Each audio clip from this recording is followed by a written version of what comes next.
Welcome back to Nostalgia and Nonsense. I've been accused from a stranger for not doing something. I'm going to dive into that strange experience and that unexpected Facebook Messenger confrontation very shortly in the podcast. But first, we're going to dive into the shocking world of the former Disney stars who found themselves in legal hot water.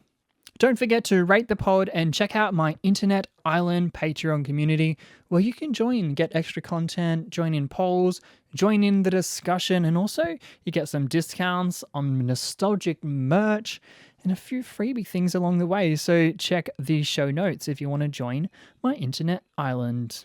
Alright guys, it's that time of the week, so let's hit rewind. Sounds like I was saying I was on my period, but I mean it's the time for the podcast. Let's hit rewind.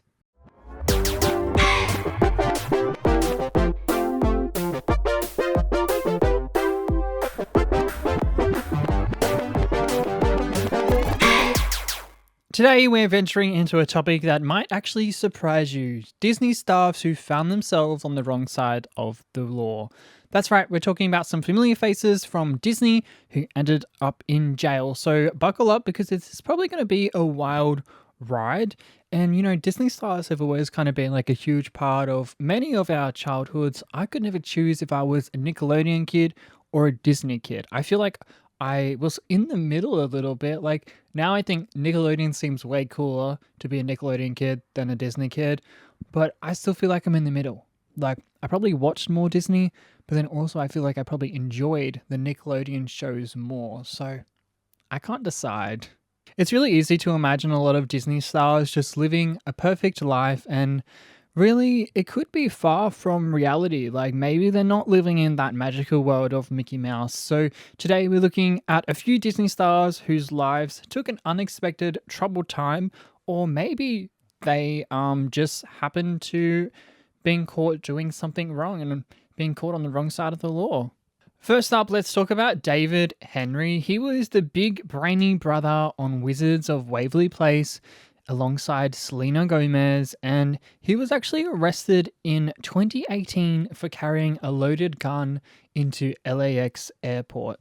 Just a side note, Wizards of Waverly Place, the DS game, like I loved the idea of having a Wizards of Waverly Place game, but I feel like any game on DS that was like based on like characters that we would like real life people that we know and love, like the animation version on DS was like so bad that you could barely recognize that it was them. Like Selena Gomez, the DS like avatar version is so bad, and also the game just felt so random. Like I feel like you're just walking around a school the whole time and not doing no wizardy stuff.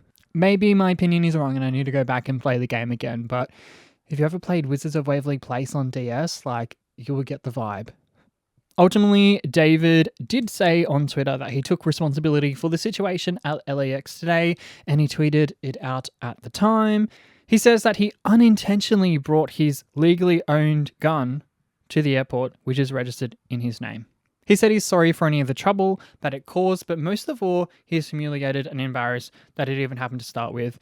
I don't know if you wrote this tweet or what. I'm questioning it, but like I guess you can make a mistake, but like if you own a gun, how do you just accidentally bring it to the airport and accidentally have it loaded at the airport? Like so weird to me.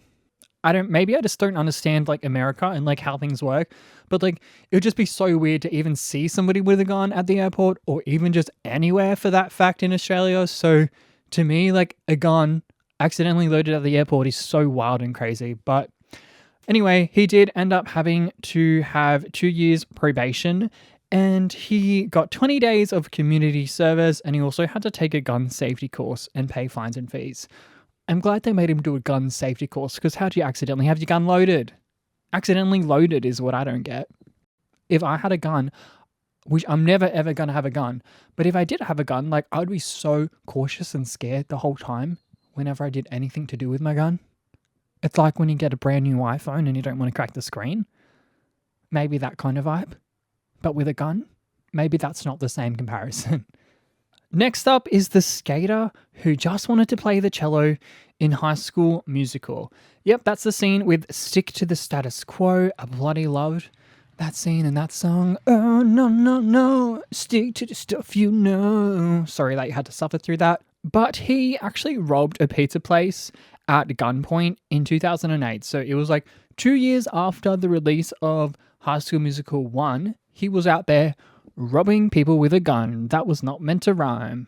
And it's actually a pretty dark thing. So sorry for the funniness. But yeah. I actually really liked his character, like his little like blonde curly hair, and I just want to play the cello. Love it. But also don't love that you did that. Maybe that's why. Did we ever see him in High School Musical 2 or 3? I don't think so. Probably makes sense now. Now, you would all know Sweet Life of Zack and Cody or Sweet Life on Deck. I think both of those shows were equally amazing. Like, I like that they tried to change it up a little bit and had Sweet Life on Deck, but it was still such a similar show. They didn't change it too much. Like, I liked it. And Mr. Mosby was the uptight hotel manager or the manager on Deck, and he was actually arrested and charged with manslaughter when he was 23, and he was also driving while intoxicated as well. So he actually had a TV show at the time in 1991, which feels so long ago now. Sorry to anyone that was born that year. I was not far off it, actually. Oh, crap. I'm so old. But basically, his show was taken off the air for 4 weeks, and he was sentenced to 5 years in prison.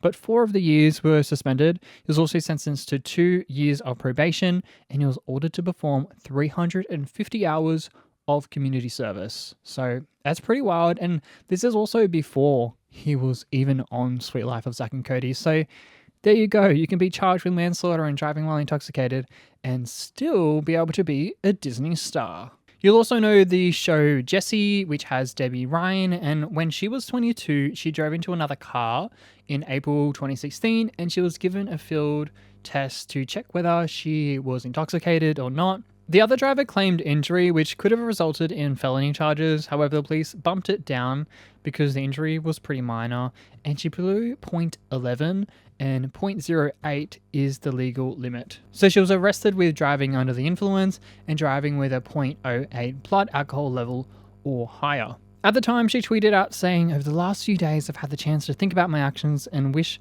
I had used better judgment. I recognize that I'm a role model and have always worked hard to set a good example for my millions of fans. I'm so sorry to disappoint everyone." She got caught drink driving. She got caught drink driving. Guys, just don't drink and drive, though, is what I don't get. Especially if you are a celebrity. Is it because they're going to all their events and stuff? Don't you guys just have drivers that can like take you around anyway, so you don't have to drive over the limit? Like, I don't really get why you drink driving anyway. Why are you doing it? Why are you doing it? Just don't bloody drink and drive. There's also Lindsay Lohan, the Freaky Friday star, had a particularly freaky summer of 2007. On May 26, she was arrested for suspicion of driving under the influence, and at the time she was 20 years old. A few weeks after turning 21, she was taken into custody at Santa Monica on suspicion of driving under the influence and driving with suspended license and possession of cocaine on July 24th.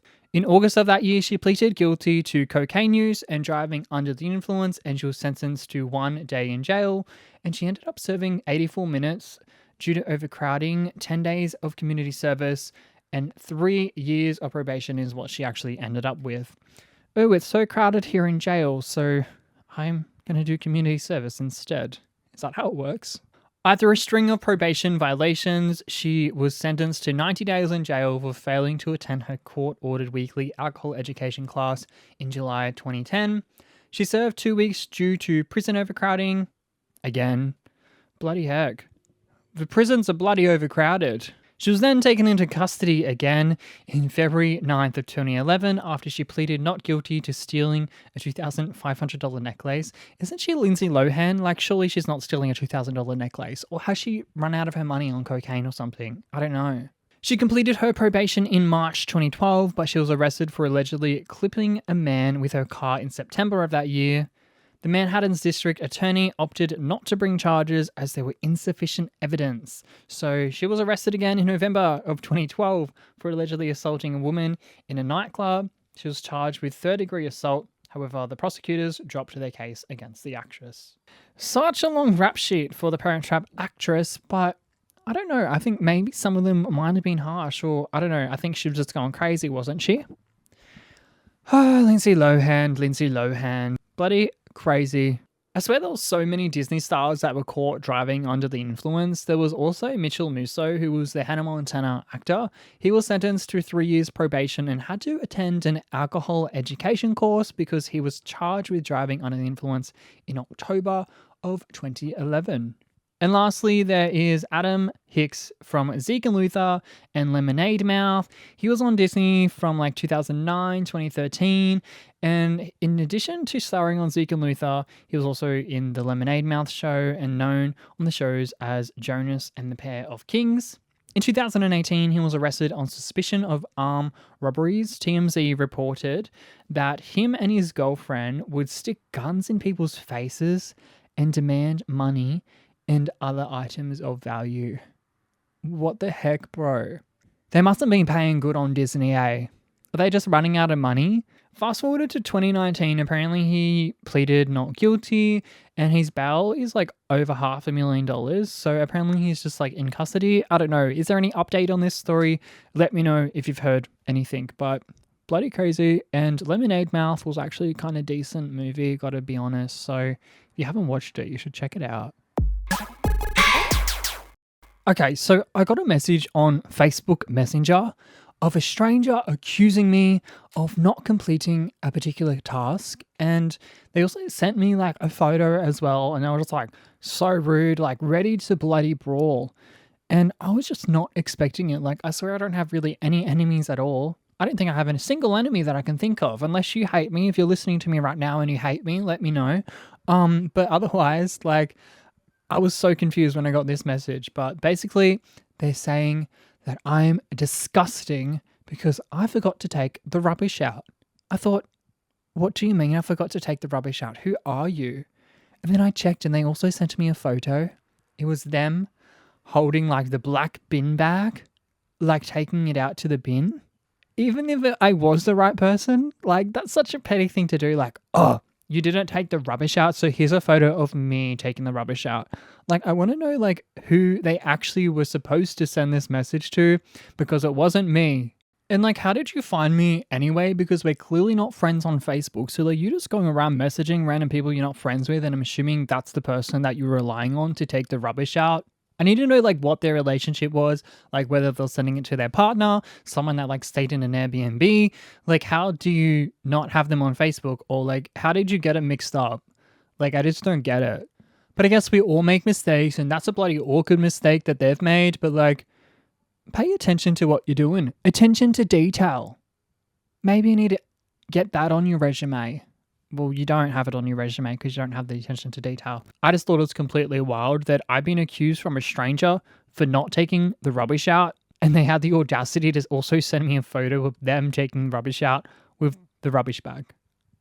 I don't know. If I make that mistake though, I would never forgive myself. I would just be like, oh, that time, like, how do I fix this situation? I'd have to apologize to them so much. Like, I don't know how I would get myself out of that if I had made that mistake. Like, I wonder if they're still thinking about it now. Like, this was only recently, so. I'm also going to upload the photos and the screenshot and evidence onto my Patreon. So if you want to join my internet island, check the show notes because I'm posting it on there and you can join and check it out. And that's a wrap of this week's podcast. Thanks so much for joining on another episode of Nostalgia and Nonsense. Make sure you review the pod and also send me some DMs and voice notes on Instagram of what you're thinking of the pod and how it can improve and also what you want to see next. Don't drink and drive like Disney stars and don't accuse a stranger for not taking out the rubbish. See you next week.